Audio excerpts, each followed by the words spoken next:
ॐ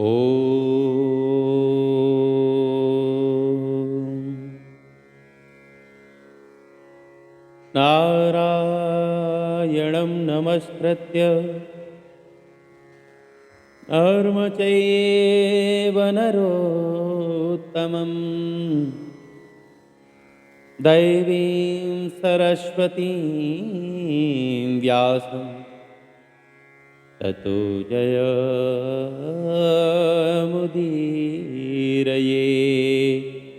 नारायण प्रातः स्मरणीय अर्चनीय वंदनीय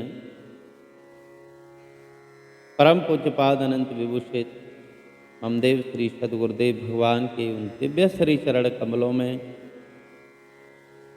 हम बार बार साष्टांग प्रणाम करते हैं एवं सकल ब्रह्मांडों में जहाँ तहाँ विराजमान भगवान की इस आनंदमयी सत्संग कथा को सुनने वाले सभी भगवान के प्रेमी जनों का और यूट्यूब पर फेसबुक पर देखने वाले सभी दर्शकों का हम हृदय से स्वागत करते हैं। नारायण तो आप सभी हमारे साथ में श्री वेदव्यास जी महाराज द्वारा रचित श्रीमद् भागवत महापुराण की कथा का श्रवण कर रहे हैं, जो भागवत दर्शन के नाम से परम पूज्य ब्रह्मलीन स्वामी श्री अखंडानंद सरस्वती जी महाराज ने भागवत जी के ऊपर दिव्य प्रवचन किया। उसी प्रवचन को आप सभी भक्तों के बीच लेकर के आए हैं। आइए आज आप हमारे साथ तृतीय स्कंद के 5वें अध्याय की कथा का श्रवण करेंगे, जिसमें प्रसंग है विदुर जी के प्रश्न हैं मैत्री जी महाराज, और वो सृष्टि क्रम का वर्णन श्रवण करना चाहते हैं। तो आइए। ओम श्री परमात्मने नमः। तो श्री सुखदेव जी भगवान कहते हैं कि राजन परीक्षित, मैत्रेय मुनि हरिद्वार क्षेत्र में विराजमान थे और इस हरिद्वार शब्द को लेकर के शास्त्रार्थ हो गया कि ये हरिद्वार है या हरद्वार है। शैवों और वैष्णवों में आपस में शास्त्रार्थ होने लगा। तो हरि और हर ये दोनों एक ही हैं, ये दोनों में अभेद है। अगर कोई भेद दृष्टि रखता है तो उसको न हरि प्राप्त होंगे ना ही हर प्राप्त होंगे। इसलिए ये गंगा का द्वार कह दिया गया। गंगा जी जहाँ से धरती पर अवतरित हुई हैं उसको हरिद्वार कहते हैं, हरिद्वार। तो वहाँ जाकर के विदुर जी ने मैत्रेय ऋषि के चरणों में प्रणाम किया और उनसे प्रश्न किया कि सुखाय कर्माणि करोति लोक। आप सभी श्रोतागण इस प्रश्न पर विचार करें कि संपूर्ण सृष्टि में जीव मात्र का प्रश्न यही है, वो सुख चाहता है। उन्होंने भी कहा कि महाराज संसार के लोग अपने अपने सुख के लिए जीवन भर कर्म करते रहते हैं, परंतु उससे न तो उनको सुख मिलता है और ना ही उसके द्वारा उनका दुख दूर होता है। इसलिए इस विषय में क्या करना चाहिए महाराज, आप हमको बताएं। देखो, इस प्रश्न का उत्तर मैत्रेय जी देंगे, वो तो देंगे ही, लेकिन हम इस पर विचार करें तो पाते हैं कि मनुष्य को सुख और दुख जिस मसाले से होता है उस मसाले में परिवर्तन करने पर ही दुख मिटेगा, और जब दुख मिटेगा तो सुख की प्राप्ति होगी। हम परिश्रम की आग में तपते भी रहें और कहें कि हमें ठंडक मिले, तो बताओ कहाँ से मिलेगी। वल के सुख के बदले में ज्यादा से ज्यादा दुख ही मिलेगा। तो संसार में मनुष्य एक तो माया के कारण भगवान से विमुख हो गए हैं, और दूसरी उनकी रुचि अधर्म की ओर हो गई है। अधर्म में रुचि होने पर तो दुख अवश्यम भावी मिलेगा ही मिलेगा। और मनुष्य जब दुखी होता है तो घबराता है, लेकिन उसे घबराना तो महाराज तब चाहिए था जब दुख पैदा करने वाले कर्मों में वो संलग्न था। माना कि चोरी के लिए मनुष्य घबराता नहीं है, चोरी करने में तो बड़ी अपनी बुद्धि का प्रयोग करता है, लेकिन सजा जब मिलती है तो सजा मिलने पर वो घबराता है। इसलिए दुख से बचने का उपाय दुख पैदा करने वाले कर्म हैं, इसलिए उन कर्मों का हमें परित्याग करना चाहिए, तो उनके फलस्वरूप फिर हमको दुख मिलेगा ही नहीं। तो श्री विदुर जी महाराज कहते हैं कि मुनिवर मैत्रेय जी, दुखी लोगों पर कृपा करने के लिए आप जैसे जनार्दन भगवान के दूत अथवा पार्षद इस धरती पर विचरण किया करते हैं। इसलिए आप कृपा करके हमको ये बताएं कि वो कौन सा मार्ग है जिससे हमारा हृदय भक्ति से भरपूर भर जाए, भगवान उसमें आकर के विराजमान हो जाएं। इसलिए आप हमको तत्वाधिगम सहित पुराण ज्ञान प्रदान करने की कृपा करें। भगवान अवतार लेकर के क्या क्या लीलाएं करते हैं, कैसे योग माया के साथ शयन करते हैं और कैसे उपसंहार करके मत्स्यादि रूपों से क्रीड़ा करते हैं। हे महाराज, आप हमको बताइए कि भगवान इन लोकों की रचना कैसे करते हैं। मैंने व्यास आदि के मुख से बहुत कुछ सुना है, बहुत सारे व्रत भी किए हैं, तृप्ति भी हो गई है, लेकिन तेसा मृते कृष्ण कथा मृतौघात, भगवान श्री कृष्ण की नित्य नूतन रसमयी मधुमयी लास्यमयी कथा से तृप्ति नहीं होती है, क्योंकि इससे तो अमृत की तरंग पर तरंग प्रवाहित होती रहती है। तो भगवान के अभिधान से, नाम से, चरित्र से, कीर्तन से भला किसको तृप्ति हो सकती है। बड़े बड़े सत्संग होते हैं तथा आप जैसे महात्मा लोग उसका गायन करते हैं, और जब वह मनुष्यों के कर्ण रंध्रों में प्रवेश करता है तो उनकी संसारासक्ति को मिटा देता है। भगवान की नाम, भगवान की कथा लीला ऐसी है कि संसार की आसक्ति का संबंध विच्छेद कर देती है। यहां देखो, भगवत गुणानुवाद की महिमा। सृष्टि का ये नियम है कि धर्म का फल कर्ता को मिलता है। जैसे हम यहाँ आपको कथा सुना रहे हैं, ये कर्म हो रहा है कि नहीं हो रहा है। जीव से बोलना भी कर्म है और मन से शब्दों को विचार करना भी कर्म है। वाणी तो अपने आप में स्वयं कर्मेंद्रिय है ही,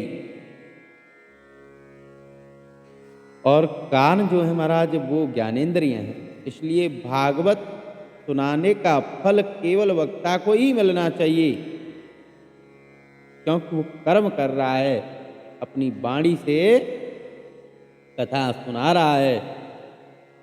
लेकिन कानों से जो श्रोता सुन रहा है वो केवल ज्ञानेंद्रियों से, यानी कि वो कर्मेंद्रियों से कर्म नहीं कर रहा। परंतु ऐसी बात नहीं, फल तो श्रोता को ही मिलता है। हरड़ लगे न फिटकरी और रंग चोखा, आ जाए इस कहावत के अनुसार श्रोता को न पैसा देना पड़े, न व्रत करना पड़े, और न कोई दान धर्म करना पड़े, और बिना प्रयास के ही बात घुसती है। हजारों श्रोताओं के कानों में बात बैठती। क्योंकि कान का छेद खुला हुआ ही होता है, उसमें ये भगवान की कथा घुस जाती है और देह गेय में बैठी हुई प्रीति से मनुष्य के मन में वैराग्य उत्पन्न कर देती है। भगवान व्यास जी ने महाभारत की रचना करके भगवत गुणानुवाद किया और उसके बीच बीच में लौकिक कथाएं कह कह करके अंत में भगवत कथा की ओर ही लोगों की बुद्धि को खींच लिया। देखो, संस्कृत भाषा में सदानंद यति का लिखा हुआ एक महाभारत तात्पर्य प्रकाश नामक ग्रंथ है और उसमें आदि पर्व से लेकर के अंतिम पर्व तक ये बात बताई गई कि प्रत्येक कथा का अभिप्राय भगवान श्री कृष्ण की भक्ति में ही है। श्री कृष्ण में ही संपूर्ण कथाओं का तात्पर्य है। तो महाभारत का तात्पर्य भी भगवान और भगवान की भक्ति में ही है। जब मनुष्य की बुद्धि भगवान की कथा की ओर जाती है तो फिर दूसरे सांसारिक विषयों में जहाँ बुद्धि पहले से लगी हुई थी उस विषय को छोड़ करके भगवान की कथा की ओर जाती है तो फिर विषयों से वैराग्य हो जाता है और भगवान के चरणार बिंदों का स्मरण होते ही सारे दुखों की निवृत्ति हो जाती है। जो लोग भगवान की कथा के श्रवण से विमुख हैं उनके बारे में तो कहना पड़ेगा कि उनका पाप उनके कान में डेरा डाल करके बैठा हुआ है, इसलिए उसी के कारण वो कथा श्रवण नहीं कर पाते।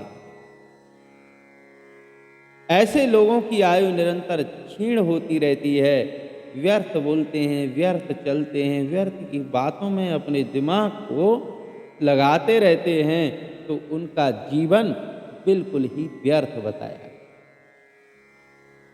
विदुर जी ने कहा कि हे मैत्री जी महाराज, आप हमको भगवान की कथा सुनाइए। जितनी भी कथाएं हैं उनमें भगवान की कथा ही सार है। तो मैत्रेय जी ने विदुर जी की जब ऐसी बातें सुनी तो बड़े प्रसन्न हुए। मैत्रेय जी ने कहा कि विदुर जी, आहा, तुम तो सच्चे साधु हो, केवल अपने लिए ही प्रश्न नहीं करते बल्कि सबके लिए करते हो। ये साधुओं का स्वभाव है। ये साधु सभी लोगों पर, सारे संसार पर अनुग्रह करते हैं। मन कर्म वचन से ये संसार को अपना स्वरूप समझते हैं और उसी की भलाई करते हैं। तुम साधु हो, तुम्हारा प्रश्न भी साधु है और तुम साधु लोगों पर अनुग्रह कर रहे हो।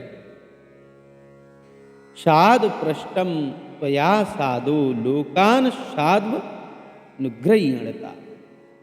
ये साधु शब्द का तीनों में प्रयोग हुआ, अर्थात तुम्हारा अनुग्रह भी साधु, तुम भी साधु, तुम्हारा प्रश्न भी साधु। असल में तुम अपने प्यारे श्री कृष्ण की कीर्ति का विस्तार करना चाहते हो। तुम्हारे लिए कोई आश्चर्य नहीं। व्यास जी ने स्वयं अपने हाथ से लिख लिख करके, प्राण बना बना करके श्री कृष्ण की कीर्ति का विस्तार किया है और तुम उन्हीं के वीर से पैदा हुए हो, इसलिए बेटे के रूप में बाप का काम कर रहे हो, तो तुम तो साक्षात धर्म हो, 12 महाभागवतों में से एक हो। हे विदुर जी, मांडव्य ऋषि के शाप से तुम यहाँ विदुर बन करके आए हो, ये बात हमको ज्ञात है।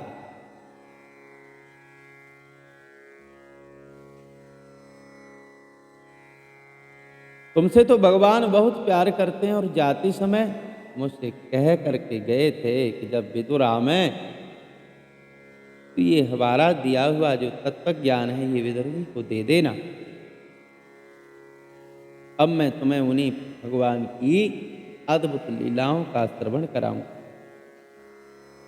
ये बात ध्यान में रखने की है कि प्रत्येक लीला के प्रारंभ में एक परमात्मा ही ज्ञान स्वरूप होता है। उसी ज्ञान स्वरूप का ये विलास, ये दृश्य प्रपंच है। जड़ से ज्ञान की उत्पत्ति नहीं होती। यदि जड़ से ज्ञान पैदा हुआ होता तो ज्ञान की उत्पत्ति के पूर्व जड़ नाम की तो कोई चीज थी ही नहीं। बिना ज्ञान के ये जड़ है, ये कैसे सिद्ध होगा? इसलिए जड़ से ज्ञान की उत्पत्ति नहीं, बल्कि ज्ञान से ही शव की उत्पत्ति है।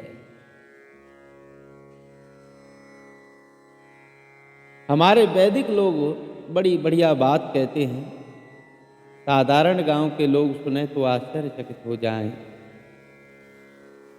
बोले, ज्ञान को ईश्वर ने बनाया कि नहीं बनाया? अब यदि कहें कि ज्ञान को ईश्वर ने बनाया, तो ज्ञान बनाने से पहले ईश्वर में ज्ञान था कि नहीं? क्या ईश्वर ने अज्ञान से ही सृष्टि बनाई दी?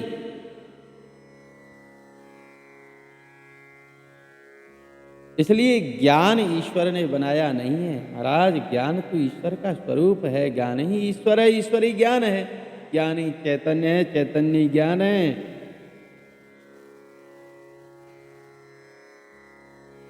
ये तो अनादि है, अनंत है, स्वतः सिद्ध है।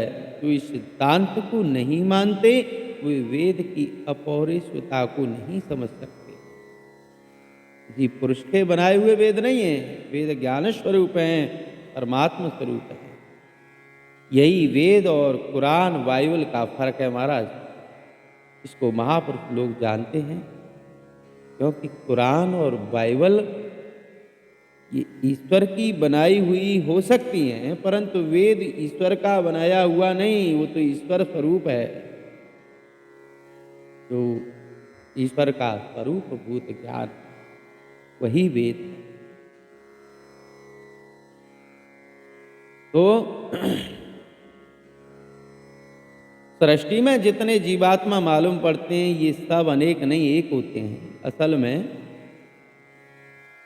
इन सब आत्माओं का एक आत्मा, वो भी एक ही है। संपूर्ण आत्माओं को आप एक रूप में देखने लग जाओ तो भगवान है। उसके सिवाय दूसरी कोई वस्तु नहीं, उसको दूसरा कोई दृश्य दिखाई नहीं देता। उसने सद असात्मक का माया की सृष्टि करके उसमें अपने चिद अंश का, चिदाभास का आदान किया और महतत्व की उत्पत्ति हुई। फिर उसको जड़ता की प्रधानता से महतत्व, चेतनता की प्रधानता से हिरण्यगर्भ और बीच की प्रधानता से माया और चैतन्य की प्रधानता से ईश्वर बोलते हैं।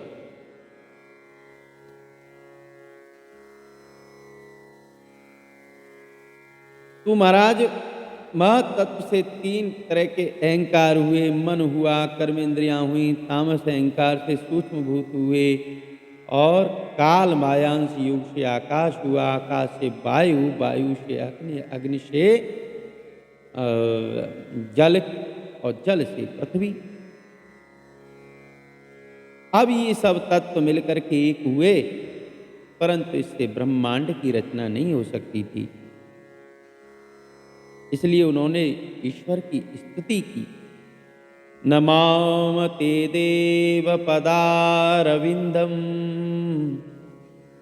प्रपन्नता उपसमात पत्रम। ये परम पूज्य स्वामी श्री अखंडानंद जी महाराज के द्वारा भागवत दर्शन का आप श्रवण कर रहे हैं। उन्होंने प्रार्थना की कि प्रभु, हम तो आपके चरणार बिंद की वंदना करते हैं। जो आपकी शरण में आता है उसका ताप मिटाने के लिए आपके चरण तो छत्र का काम करते हैं। हे नारायण, आपके श्री चरणों की छत्र छाया में सारे दुख एक क्षण मात्र में दूर हो जाते हैं। बड़े बड़े ऋषि एकांत देश में इसको ढूंढा करते हैं।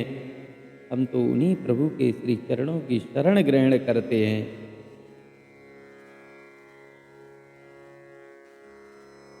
इस प्रकार सभी तत्वों ने मिलकर के ईश्वर की स्तुति की। बोले भगवान, हम तो आपके चरणों की शरण ग्रहण करते हैं। आप अंतर्यामी रूप से हमारे शरीर में हैं, पर उसका मिलना बड़ा मुश्किल है।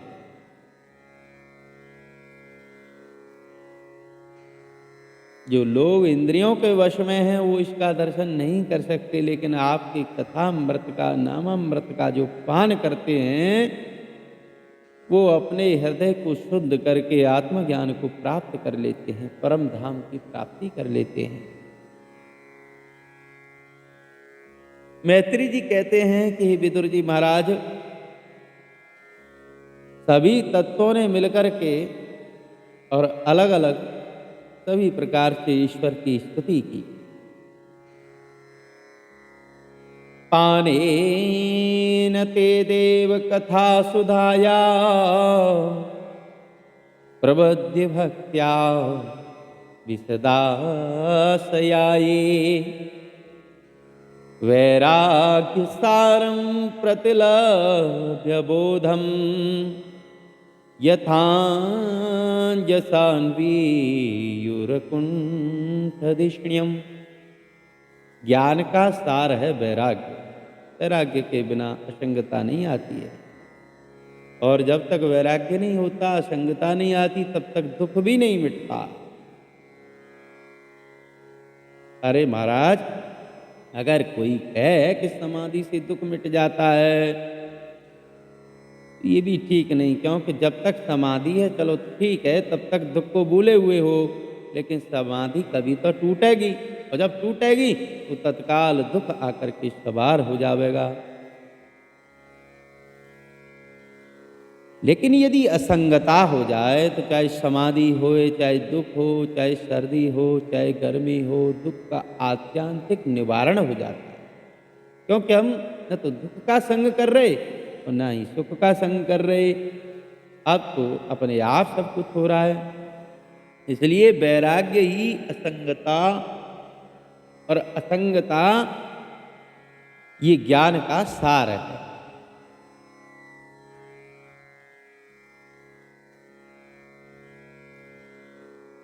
कई लोग समाधि के द्वारा अपनी बलिष्ठ प्रकृति पर विजय प्राप्त कर लेते हैं, लेकिन आना तो उनको संसार में ही पड़ता है। लेकिन यदि हृदय में भगवत भक्ति आ जाए तो उसमें सब और सुख ही सुख है, दुख भी सुख मालूम पड़ता है। कोई चांटा मार दे तो ऐसा लगेगा कि हमारा दुश्मन है, लेकिन बाद में मालूम पड़ जाए कि ये तो हमारा सबसे बड़ा प्यारा है, और प्यार में ही इसने हमको चांटा मारा है, तो फिर बताओ, फिर कहाँ दुख होता है? न बेइज्जती होए, न अपमान महसूस होए, प्रसन्नता होती है। तो ऐसे ही जो हमारे जीवन में दुख आ रहे हैं या सुख आ रहे हैं, सुख और दुख को देने वाला कौन है? बोले ईश्वर। ईश्वर के अलावा तो कुछ है ही नहीं। तो फिर महाराज, उस दुख के पीछे, जो सबके पीछे बैठा हुआ है, उसका जब ज्ञान हो जाता है तो किसी प्रकार का दुख नहीं रहता। तो हम हमेशा आपकी पूजा करते रहे। हमारे आदि तो आप ही हैं, हमारी आप पूर्वज हो, आपसे ही हम लोगों का वंश चला है। इसलिए प्रभु, जिस कार्य के लिए हमारी उत्पत्ति हुई है, उस कार्य को पूर्ण करने की शक्ति प्रदान करो। इस प्रकार श्रीमद् भागवत जी के तृतीय स्कंद के 5वें अध्याय का आप सभी ने श्रवण किया, जिसमें मैत्रेय जी महाराज और विदुर जी महाराज के बीच का संवाद है। तो इसी के साथ हम इस आनंदमयी कथा में अब विराम लेते हैं, अपनी वाणी को विश्राम देते हैं, और आप सभी प्रेमी श्रोता भक्तजनों से हम निवेदन करते हैं कि आप इसी प्रकार की सत्संग कथा सुनने के लिए हमारे चैनल को सब्सक्राइब कर लें, और हमारे वीडियो को लाइक एंड शेयर भी करें। कोई सुझाव हो तो आप हमें व्हाट्सएप पर संपर्क भी कर सकते हैं, और किसी भी प्रकार की भगवान की आनंदमयी कथा कराने हेतु हमें संपर्क करें व्हाट्सएप से। तब तक के लिए नारायण नारायण नारायण।